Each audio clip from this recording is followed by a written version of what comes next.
Welcome to the Food Professor Podcast, presented by Cattle, Season 4, Episode 36. I'm Michael LeBlanc. And I'm the Food Professor, Sylvain Charlebois.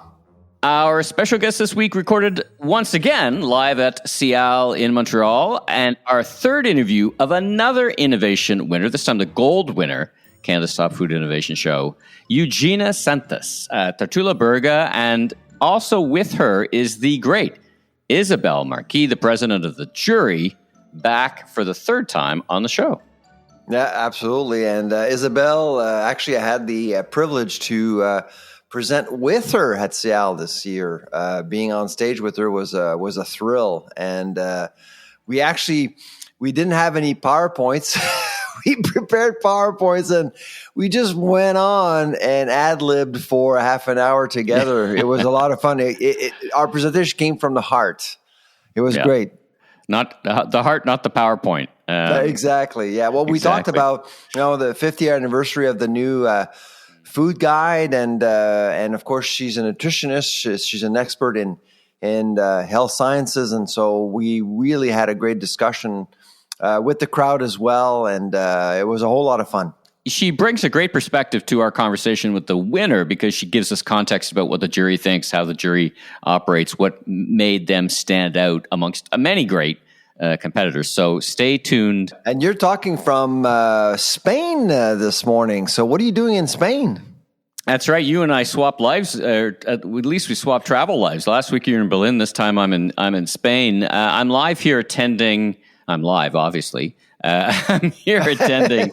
I'm here in Barcelona, speaking at a retail conference called Shop Talk Europe. I'm doing some podcasting with my other podcast partner on Markham Retail, Steve Dennis, and we're being hosted, presented by a company from Sweden, actually, called Bamboozer, a video commerce platform. So we're doing some great interviews. Just got off mic with the chairman of IKEA, which was a fascinating interview. Such a great person to meet. So that's what I'm doing here, and then I got a couple of days R&R on the back end, and then back home. Listen, it is, there's a lot of things about living in Toronto, but one of them is you got a lot of direct flights to a lot of places. So I got a direct flight here. It's easy peasy to get here, and it's a beautiful city. It's just a magnificent city. So, oh yeah, no, absolutely. I've been there once, and absolutely beautiful. So hopefully you'll be able to enjoy Barcelona a little bit. And I understand that you have a nice reservation at a cocktail bar tonight. That's right. So one of the things I like to do is find a cocktail bar in each city, and as it turns out, from a big important list, the number one cocktail bar. Number one, not number two. Number one. Not number two. Number one, not in Europe, but the world, is located right here in Barcelona. It's called Sips. Explore that. Now, the number two cocktail bar in the world is the number one in America. That's Double Chicken Please. I've talked about that before. So now we're going to compare. Yeah, you did. Now we're going to compare these two. So anyway, and I was at Nobu last night. This is bucket list worthy. It is. I like, if anybody has the opportunity, there's the views. There's a hotel, and it's also a restaurant called Nobu. We went up there and had a drink and a bit of sushi, and the views of Barcelona are spectacular. So if anybody's listening and going to Barcelona, a couple of recos there for you. All right, well, let's get into the big news. So the big news is the little cut in interest rates. Now, we didn't think that was going to happen. Now, this was announced yesterday by the bank, and like I said, we weren't confident it was even going to happen. Now, clearly we're not getting back to the low interest days of the halcyon days anytime soon. I mean, it's a very minor cut, but at least it's, they've been plateaued for a bunch of, they had 10 straight increases. Since July 2023, yeah. Right, we've been plateaued. So now, does this have both a psychological impact? I think there's some concern a little bit about its impact on foreign exchange. And of course, for the grocers and the food service business, they pay a lot of their groceries or a lot of things in U.S. dollars. So just talk about what you think the impact of this, finally, of this rate cut is going to have on the grocery and the food service industry. Yeah, well, with yesterday's news, basically the Bank of Canada is leading the way within the G7 again, but in reverse. So instead of being the first to raise rates, it is now the first to cut rates, and so that, as you just mentioned, it may actually have an impact on our dollar. But I think it's actually good news because it brings predictability to a lot of consumers out there. looking at renegotiating mortgages. And let's face it, when it comes to mortgages and debt, we're talking about way more money than the money spent on food. So that I suspect that it is little help, but that help is going to be quite welcome for a lot of people, and it will allow people to spend a little bit more on food, I would think. Now, it just basically the signal we got from the Bank of Canada is that we've climaxed, basically. I suspect that drops will continue to see more cuts, but cuts will be much slower than what we saw with the climb a few years ago, for sure. Yeah. I think they've been talking about that. If and when we do a cut, it's going to be slow and gradual. So, it's that fine. Who was it that we've talked to economists before, and they've talked about, this balancing act between, tapping the brakes on the economy and not driving us into a concrete wall, which we're kind of close to. The mortgage rates are pretty punishing. Even with this drop, the mortgage rate renewals are going to be pretty punishing. But at least you can psychologically, tell. Despite the fact that I was a little bit surprised by the decision, to be honest, I think with the tone, the tone conveyed by the governor, you can tell that their approach is much more careful. The bank is much more prudent than before, for sure. Yeah, for sure. Well, let's talk about you were doing some media I saw on social media. I'm checking in here from Barcelona, and I noticed you're concerned about the cattle, the supply of meat. We got some labor issues happening. The Cargill strike in Guelph. There might be one, and that's a big facility, right? That's a massive processing facility. And it was interesting. I saw someone kind of respond to it and say, "Well, we'll just import more from the U.S." The U.S. is not in great shape either. Their cattle industry is suffering from everything from fires and droughts. So it's not like they've got an oversupply. Maybe we'll see more of that Mexican ungraded meat on our shelves. So are you concerned about the? We're talking about barbecue last episode. You're talking about it very soon for the lab. Are you concerned it's hitting right in the heart of barbecue season? Talk about what you're thinking. Well, first of all, I think beef processing in Canada is a mess. We rely on 3 plants, federally licensed Recipe for plants. disaster. Exactly. In the eastern region of the country, we got Guelph, and that's it. Out west, we have 2. We have GBS and Cargill as well. And by the way, there's another strike vote affecting a Cargill plant in Calgary, which is supported by the larger Cargill plant in High River. So, beef processing is a mess. But here's the paradox, Michael. With chicken and pork, we've seen a lot of investment, a lot of capital investments. You saw Maple Leaf, for example, building new facilities in London and Hamilton. Brandon, the facility there is fairly new, very modern. Beef is a premium product compared to the other 2 elements of the meat trifecta, pork and chicken. And there's barely been any capital investments in beef processing in the country. While we're seeing federally licensed abattoirs operating, subpar facilities, provinces have actually shut down a lot of provincially licensed abattoirs, including in Ontario. And so it's a bit of a mess, which is weird because in beef, there's lots of money. Cargill is not a small company. It employs 160,000 people. There's not without resources. There's not without resources. And GBS is the same. They're privately owned companies, but they're large operations. So I don't know. I'm really concerned. We have a very vulnerable beef industry in North America, not just in Canada, but in North America. But it's a little worse in Canada because of the geography that we have.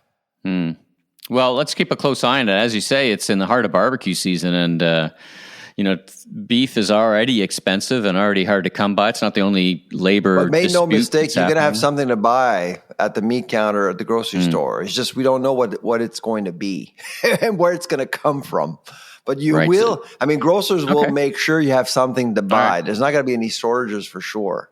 Yeah, the problem, if you're an Ontario cattle producer, you're out of luck. I mean, we're looking at transporting animals from Ontario to Alberta so they can be harvested / slaughtered. Can you imagine? That's a long. If you're an animal welfare advocate, I don't have a problem with that. Yeah, that's not fun. That's not a fun trip for anybody. That's not a fun trip for anybody, let alone. No. Yeah. Anyway, all right. Well, let's hope things get sorted out. Let's move to the other side of the plate, I guess. Let's talk about strawberries. Strawberry season is upon us. The wonderful strawberries, one of my favorite fruit. But you're questioning if we can produce enough here. More imports from California. What are you thinking about strawberries? Well, there's a bit of a local dilemma emerging this year. California has had this massive drought affecting North America's garden for a few years, but California was blessed with a lot of rain last year, so water is no longer an issue. And so California's back. Good news for consumers, not so good news for our farmers, because right now what we're going to see, and this is probably going to happen with not just strawberries, but with other commodities like cauliflower, for example, leafy greens. California's producing more, but it's also selling more to the rest of the world, including Canada. With strawberries, we actually believe that California has exported well over $60 million worth of strawberries. Wow. A lot of it is coming to Canada. What's really problematic this year is that California imports are likely going to be competing against local strawberries right here in Canada in many parts of the country. And so if you don't have a competitive strawberry sector, which is the case in Ontario, I would say that Ontario berries are pretty competitive, but in other parts of the country, like in Quebec or in the Atlantic, for example, strawberries are way more expensive. And so farmers, my guess is that consumers will be faced with this dilemma of either buying cheap, tasteless strawberries coming from abroad or delicious, tasty strawberries coming from farmers right here in Canada, but they're probably going to be double the price. At least at the beginning of the season. Later in the season, prices will drop, but at the beginning, that dilemma is going to be pretty real. All right, now just before we get to our great interview, again live from SIAL in Montreal, with Eugenia Sanchez and Isabelle Marquis, let's have a few words from our presenting sponsor, Cattle. Ever feel like the world of ratings and reviews needed a superhero? Well, enter Cattle, the caped crusader with Canada's largest, most diverse, and daily active consumer panels. That's right, Cattle is not your average podcast sponsor. They're like that cool friend who always knows the hottest trends. I mean, they are the voice of the consumer, after all. So why choose Cattle? Because Cattle excels in consumer insights from your consumer while also blazing trails in the realm of ratings and reviews, pioneering the future landscape of user-generated content. Beyond valuable syndicated receipt data, they stand as unparalleled collector of reviews at scale, irrespective of category or price point. A testament to their impact, partnerships with giants like Walmart, Canadian Tire, and more. Visit AskCattle.com now for an exclusive The Food Professor podcast listener discount on your first review or research campaign today. That's AskCattle.com. So we're back at SIAL 2024 in Montreal. We have not just a guest, we have the Gold Award winner for this year. Here we go. Eugenia Sanchez from Tertulia, Brugge. Yeah. Did I pronounce it correctly? Exactly. From Costa Rica. Congratulations. Oh, thank you so much. And we also, joining us today, we have the great Isabelle Marquis. For the third year in a row. For the third year in a row. Joining you us. are our first guest that's coming back on a podcast for the third time, by the way. You're breaking a record. Oh, well, it's an honor for me to be there again. Oh, sincerely. And so Isabelle, of course, is the president of the jury at SIAL. And you've been president for how many years now? Well, since 2018, every year that it's in Montreal, I take the lead. So you've seen a lot. I've seen a lot. And I've actually been a jury member since 2015. 14 or so. So, yeah, I've been around for a long time. Well, the jury is well led. Let's just put it that way. You know what you're doing. You know innovation when you see it. Exactly. So tell us about this year's crop of companies and products before we go to Eugenia. So how satisfied are you? Were you surprised by certain things? Give us the update. Well, this year was really a great year. First, I have to mention we had about 200 entries to the contest, which is much more than what we had in the past few years, from 17 different countries. So our first challenge was to narrow this group down to really pinpoint which products do bring something new to the Canadian market. So we selected 74 out of those 200 something. Okay. And then from 74 to 34 to 10 to 3. Were they aware that they were going through different cycles, that they made it to the last round, the next round, the next round? No, you don't tell them. Well, the only thing they are aware of if they made the first cut. So are they considered SIAL Innovation Selection? If it's the case, then the only thing they note is that our Canadian jury or international jury, depending where the SIAL show happens, will evaluate their product much more in details to give them some marks and see if it's worth talking about it. So we had a great diversity of products this year. On our top 10, 3 products were from outside Canada. 2 of them are on our podium, which is also a first. It's a first. Well, here in Canada, yes. Really? Okay, 2 products out of 3 are not from Canada. Introducing Canadians and the Canadian market to global innovation. Fantastic. That's kind of like the agenda for the show. Take Canadians and take them global and vice versa, right?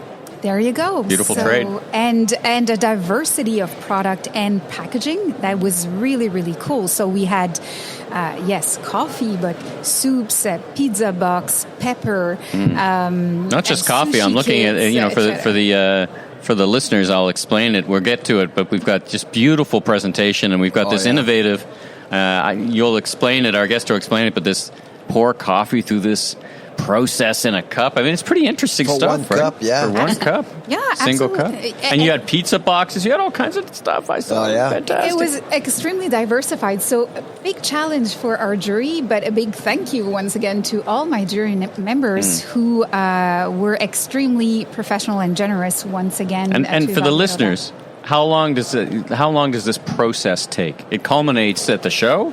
But when does it start? A year? It's a long process, right? It's definitely a long process. I actually started the selection with the SIAL International jury in February of this year. Okay. Until we get to our official meeting with the Canadian jury, which happened last month in April. So it takes a few months to go through 3 months all this. Intensive work. Yeah. Fantastic. All right. Well, let's get to the winner. Let's talk about you. That's right. The winner, Eugenia. Who are you and what's your background? Let's start there, and then we can talk about your award-winning product. Sure. Well, my name is Eugenia Sanchez. I'm the CEO and co-founder of this amazing brand. That's why you will feel a lot of passion on each product because everything was developed since the beginning, thinking not just in represent in the best way Costa Rican, not just coffee, but also cocoa powder. That's that it is what we are doing. And the company burned 4 years ago, so we are also a new company. So pretty much a baby company, as I call it. But since the beginning, we decided to not just tell the world about the Costa Rican coffee as usually companies does. That it is they usually want to work in the coffee, but let's say in the raw material. Costa Rica is very well known because of the quality of the coffee beans and the cocoa beans and so on. But unfortunately, we are not as well known as processors. So what we decide to do is, let's take advantage of this experience that Costa Rica already have, all these well-known background that Costa Rica has in terms of the raw materials. But let's do something different. Not just by telling the world that we are good in raw materials, but also in final products. So that's how it started. And we also bet for all the innovation way, or to give the final consumer a different experience. Thinking, okay, what's the best way to bring the natural flavors of a Costa Rican coffee to the different markets. Okay. Right. Well, and the brand, I can see it is El Gusto? El Gusto, yes, El it's El Gusto. And it covers... I see coffee, and as you say, I'm looking right now at a sugar-free cocoa powder, and I see all kinds of different products. So take us a little bit through the different products and brands. Let's start there, and the brands, Okay, yeah, sure. Well, we do, starting for the cocoa powder, we also do sugar, a cocoa powder like the traditional one, classic cocoa. We do dark cocoa, but then we have our healthy items that it is sugar-free cocoa, which is very healthy for the people that love, let's say, chocolate flavor, and maybe do not really care about, it is sweet or it is not sweet. Yeah. But then, and that is something important as well, we also submit the monk fruit cocoa. So the monk fruit cocoa, it is a trendy also item because of the formula that you have inside. So what we use is monk fruit, which is a natural sweetener that's... Exactly, it is over 300 times more sweet than sugar cane, and we combine it with the cocoa powder, so make it, like I always say, like the perfect marriage. So because you have one healing ingredient that it is well recognized in the Oriental medicine as like that, and the cocoa powder that it is also a superfood. So a superfood, yeah. And Fantastic. Coming from one of the most prestigious regions in the world, because Costa Rica maybe do not produce a lot in terms of quantity, but we produce the highest quality. I do, sorry to interrupt, I do have one technical question to Isabelle. So the award was given to the portfolio of products or just to one product coming from El Gusto? Just one product. Just one. Which one won? The coffee. It's the coffee. Okay. Yeah. The drip coffee, right? Is it the drip coffee that won? It's the drip coffee. That's a good question because we had a few companies, like every year, that do submit more than one product. So that's the one right there. Yeah, okay. and depending on the nature of the product, sometimes we decide to group them and evaluate them as a category, or and sometimes we decide to separate them. We will never have two products from the same company in our top 10, obviously. Course, yeah. But in this case, we did evaluate both product independently, and it's the coffee that won. Instant coffee. But it's great that you actually have this platform now to showcase other products that you have, including the cocoa. Yeah, exactly. Yeah. And talking about the coffee, so we do coffee for retail presentations, or for the retail markets, online markets, and also Oreca channel. So, about the brand, yes, you were saying that the brand is really nice. Indeed, we try to be inspired in our own biodiversity. That's why. Well, that's the one thing that strikes me. It's the colors, the design. The tree frog. You got that cute tree frog on there. It's so nice. It's very, very colorful, very attractive. Yes, it's very eye-catching. Exactly, indeed. absolutely, Yes, every time that we attend to different exhibitions, it's something that it is really like high evaluated by the customers. Yes, and they're related with a Latin country, and specifically with Costa Rica. If someone had been in Costa Rica before. Do you design? Are you part of the design? Yeah. You do? Yes, exactly. Oh, great. As I said, this is my baby. So it's not just a product development, but you actually get involved in the design and the allure of the packaging. Yes. So, and one important, or maybe one curious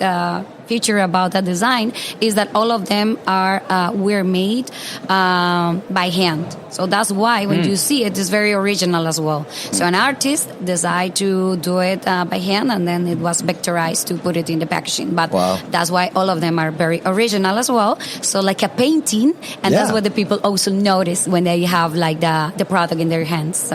So Isabelle, amongst a very competitive set of competitors, what is it that stood out in the jury's mind about this product and the format and the packaging that put them on top of a very competitive set.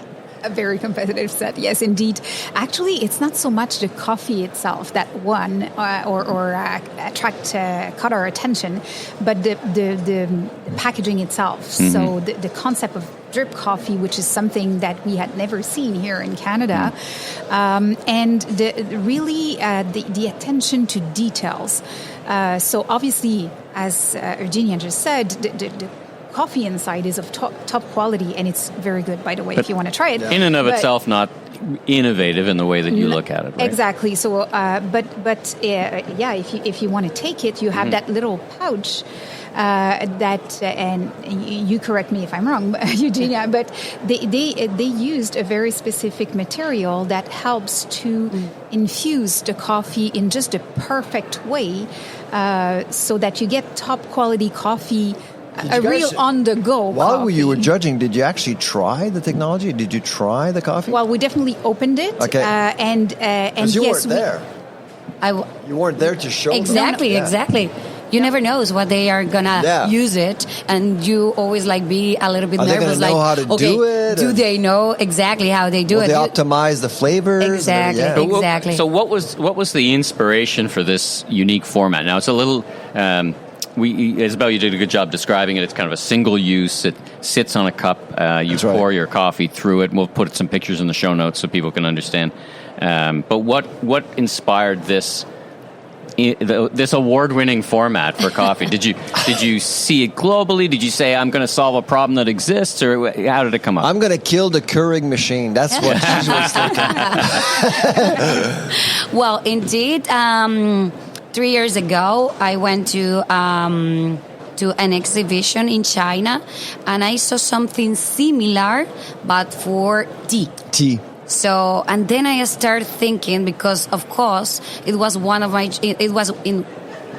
that journey, but it happened to me that every time that I have to go out, that I suffer a lot with the coffee in many, many places worldwide. So I always say, wow, it's and you ended up with a headache or with a stomach ache or so on. So I always say, well, it would be wonderful if I can solve the problem, because of course, talking with the people, you understand that this is not just my own perception. So many people really needs a solution for the bad coffee that you can find in many places worldwide. So first, I saw the idea in tea, but not exactly like that. So then we started okay, it could be really something nice, because it can solve a problem that usually people has when they are traveling, or just when you are at home chilling and you don't want to prepare the whole thing with the coffee. They often say that the kitchen sink is the world's biggest coffee drinker. Because you can make a pot. Exactly. So, and then it was a pain of the consumer that travel, or that maybe do not have a lot of time to prepare the coffee, to grind it, and so on. So, my God, what a great solution for hotels! I mean, the hotel coffee, like in your hotel room. Yeah, definitely. The hotel coffee is pretty not great. This is such a great solution. No, seriously, right? This morning, I get up early. No, nothing's open. I make coffee with this despicable coffee I did that machine. once, and once. Never again. I did it once, and it was terrible. But this is an amazing solution. I think I'll get kidney cancer or something, so I need something like this, something pure. Now you have it then. Yeah, exactly. So, but yeah, it was pretty much from where our inspiring came from. And then something important just also to point it out is that when we decide to move with this idea, of course, you have to start looking, okay, who can make this machinery that also fits perfectly into your concept of a real solution, because we don't want to have more garbage. We don't have to make more pollution. So, and then we found a company in Japan. So this product particularly implements a Japanese technology. Really? meaning high-tech technology, and it incorporates a nitrogen inside, meaning that this is a product of long-lasting until 2 years, meaning that your coffee will be fresh like the first day, almost for 2 years. So, and yes, it preserves the freshness, because sometimes also in the retail markets, it's you are requested as an exporter or as a as a seller that you have to give certain period of time, and sometimes you lose not just money but also the product. And if you don't have like the product with certain sustainability, it will be more pollution in the earth. And just to end it up, the filter is 100% compostable, and also the box, it is recyclable. So those are some elements that we also incorporate to make it like the perfect solution. And those are also elements, if I can comment on this, that explains why they won. Yeah. You just mentioned a few minutes ago, Sylvain, that the kitchen sink is the biggest coffee consumer. Yes, this kind of solution is also sustainable in the sense that you have the right dosage of coffee, so you don't grind too much beans to make your own coffee. You don't make too much. You have 1 cup, period.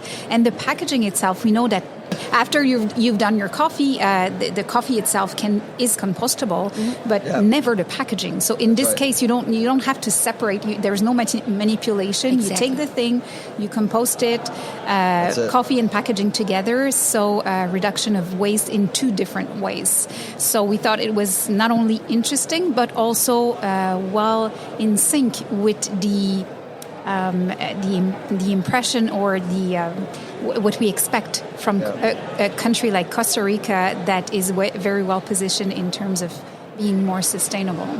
So what's unique about Costa Rican coffee? Since you're an expert in that field, and of course you're competing against coffee from all over the world, what's unique about Costa Rican coffee? Well, Costa Rica is very exotic. In terms of flavor, we have 8 different areas in Costa Rica where the coffee is growing.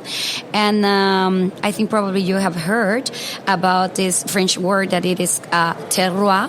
So that terroir, it's very unique depending on the area where the coffee is coming from. So we have perfect climate conditions, perfect soils, the perfect nature, perfect shade ground, and those areas are really like the perfect areas to grow the coffee with different features, first of all. And also the agricultural management has a lot to do. The varieties of the coffee that you select also has a lot to do.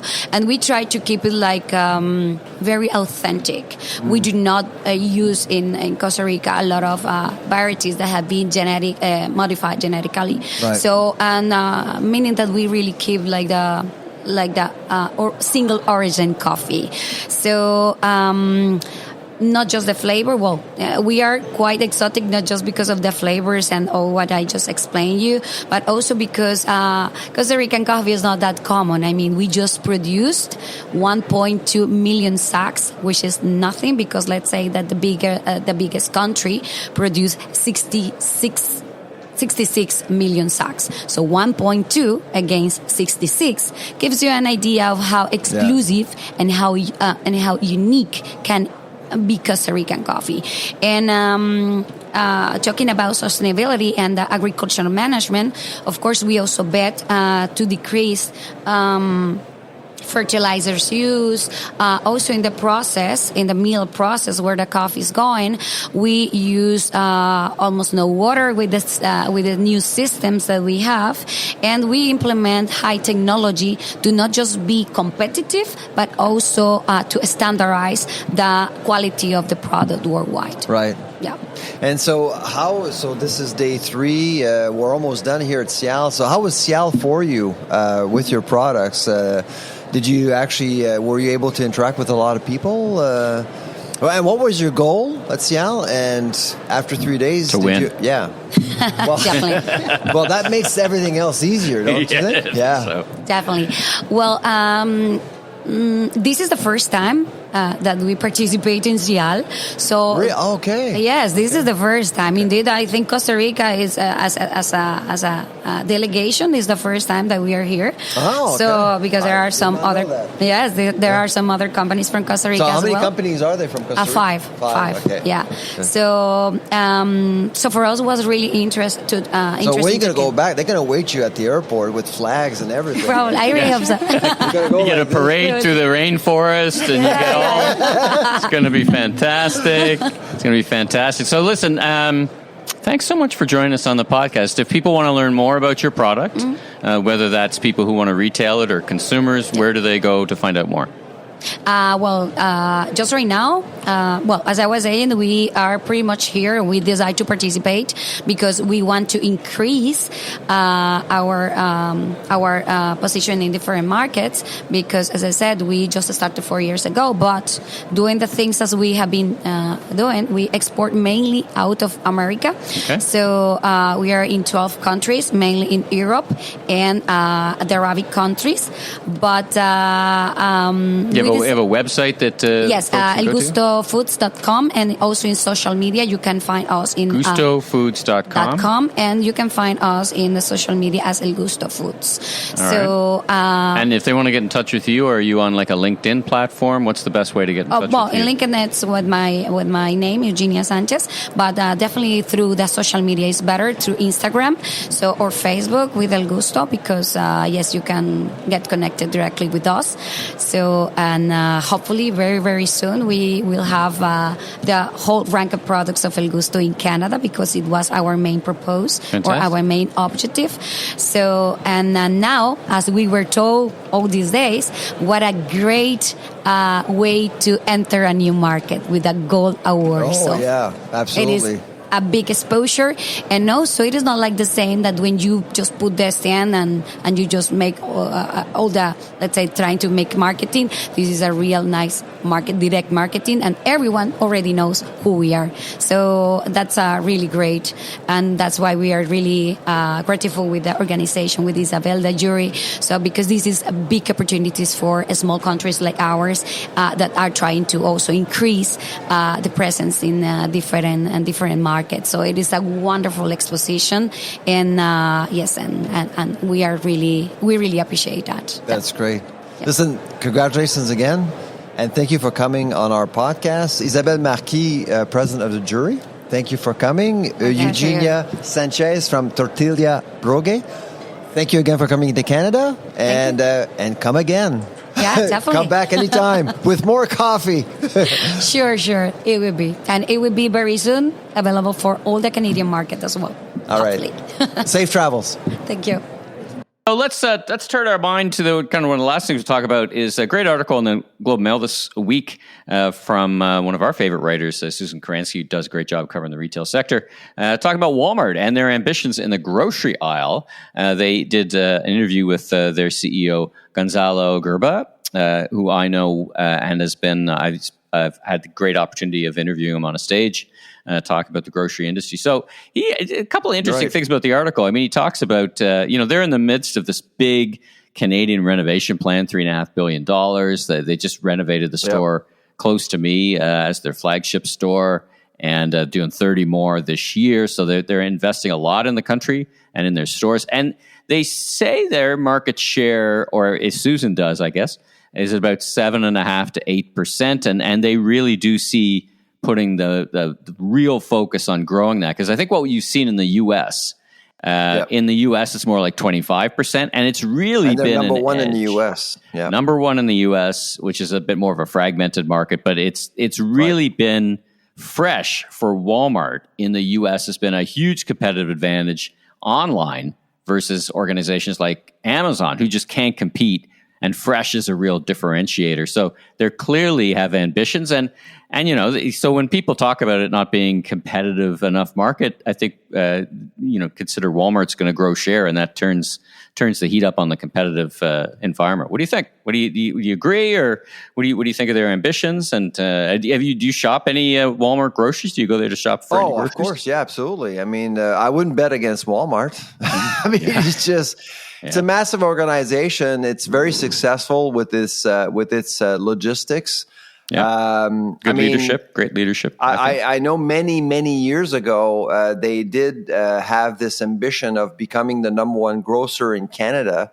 I think their progression has been much slower than they expected because penetrating the Canadian market as a grocer is extremely difficult because you're dealing with, in my view, three well-managed grocers: Metro, Empire, Sobeys, and Loblaws. They understand the market very well, and Canada's geography is pretty complicated, and so Walmart's progression has been very interesting. I do think they still want to become the number one grocer in Canada, but it's going to be way more difficult. I actually think that Loblaw's acquisition of Shoppers more than a decade ago, Sobeys acquisition of Safeway, I think it was in the same year, in 2013. I mean, some of these acquisitions really allowed our domestic grocers to do very well, but I wouldn't bet against Walmart. I think they will continue to do very well, and they will continue to invest in Canada because they know that there's a lot of money to be made here as a discount retailer. Well, they're certainly the right. That's the right. We hear from the other grocers that they're getting more business in their discount banners. So it does feel. I think the biggest hump they're going to get, and I do expect Walmart to adopt a two-tier approach with their private label eventually. So they just launched Better Goods in the U.S. to complement their Great Value brand.